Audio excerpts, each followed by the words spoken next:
बात आती है तब उसमें जितने जनप्रतिनिधि हैं, चाहे कोई भी राजनीतिक पार्टी है, वो किस हद तक सपोर्ट करते हैं आप लोग?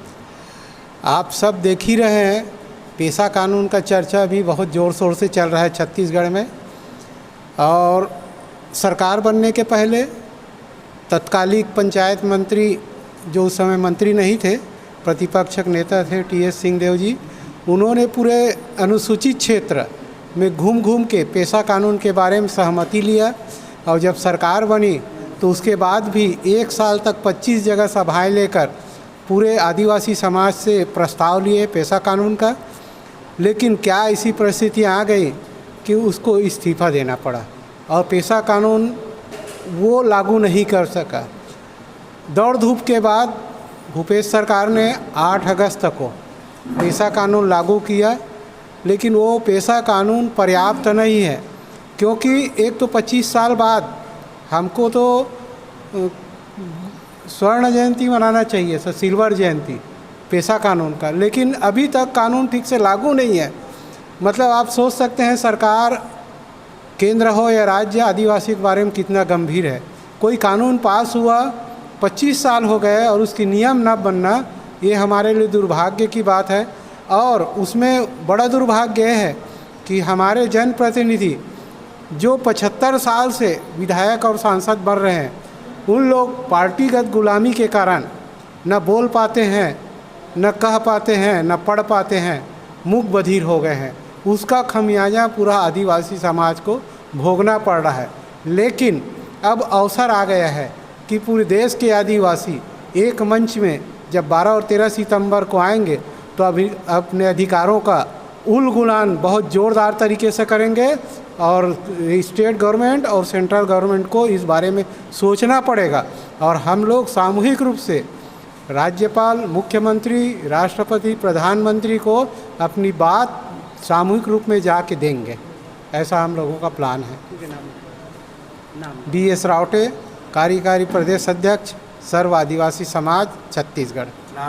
समस्या की बात करें तो मध्य भारत में नक्सलवाद एक ऐसी बड़ी हमारे लिए समस्या है, जिसके चलते आज आदिवासी क्षेत्रों में विकास की धारा रुक सी गई है। सरकार की हर योजना नक्सल प्रभावित के नाम से रोक दिया जाता है या फिर आधी कर दी जाती है। और आज नक्सल समस्या के चलते छत्तीसगढ़ की आधी आबादी परेशान, हैरान और पहचान के लिए ढूंढ रहे हैं।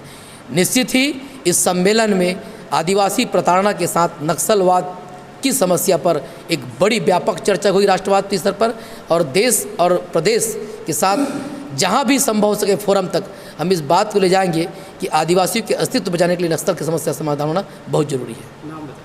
विनोद कुमार नागवंशी, प्रदेश सचिव, सर्व आदिवासी समाज। भारत में लगभग 700 के प्लस आदिवासी समुदाय हैं और सभी को इस मंच पे लाने का विचार है। और चर्चा के पहले ही ऐसा आभास हमको हुआ था कि इस मंच में आकर के अपनी बात को रखना ये इसलिए भी संभव हो पाया कि हर समुदाय, आप अलग अलग राज्य में आप देखेंगे, चाहे आप एक एक ब्लॉक में देखेंगे, अलग अलग समुदाय पाई जाती है। उनकी हर लोगों की अपनी अपनी जटिल समस्याएं हैं, तो समस्या का समाधान नहीं हो रहा है। लोग रास्ता खोज रहे हैं कि कहाँ हम बात करें।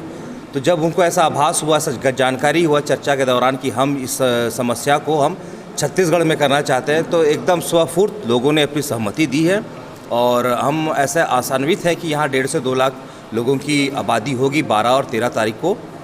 अब दूसरा एक प्रश्न आता है कि छत्तीसगढ़ में ही क्यों, कि भाई 10 राज्य हैं जो अनुसूचित राज्य के रूप में जाने जाते हैं, और आपके जो 6वीं अनुसूचित क्षेत्र हैं, तो वहाँ ना करवा करके छत्तीसगढ़ में क्यों? छत्तीसगढ़ का 65% भूभाग जनजातीय भूभाग है, अनुसूचित जनजातीय भूभाग है। और यहाँ पे बहुत ही ज़्यादा अत्याचार, शोषण दिख रहा है। अत्याचार, शोषण अगर हम कहते हैं तो मानवीय भी है, साथ में जो माइनिंग के कारण डिस्प्लेसमेंट या विस्थापन जो हो रहा है, और जिनमें क्या कहेंगे कि विकास में उनकी सहभागिता ना होना, तो ये बहुत बड़े पैमाने में देखा जा रहा है। और छत्तीसगढ़ में ज़्यादा दिखता है इनका आदिवासियों का शोषण और अत्याचार, इसलिए इस जगह को चुना गया। अभी आप देखेंगे 3-4 साल में ही बहुत सारे ऐसे मुद्दे आए, उछले हैं, अनगिनत है। माइनिंग को लेकर के या डिफॉरेस्टेशन को लेकर के, आप मानवीय घटनाओं को लेकर के देखेंगे तो बहुत ज़्यादा है। इसलिए ये निर्णय लिया कि छत्तीसगढ़ में हम 2 दिवसीय बैठक करेंगे, चर्चा करेंगे, शासन प्रशासन से अनुग्रह करेंगे, विनय करेंगे, प्रार्थना करेंगे कि हमारी समस्याओं पे जल्द से जल्द कार्रवाई की जाए, निराकरण एक रास्ता बनाया जाए कि कैसे हम भी इस देश में, हमारे देश में हम भी एक सम्मानपूर्वक ज़िंदगी व्यतीत कर सके, भाईचारा के साथ, सभी के साथ में और विकास के साथ में। ये हमारा मेन मकसद है। नाम बताइए। मेरा नाम है विनय प्रकाश इक्का,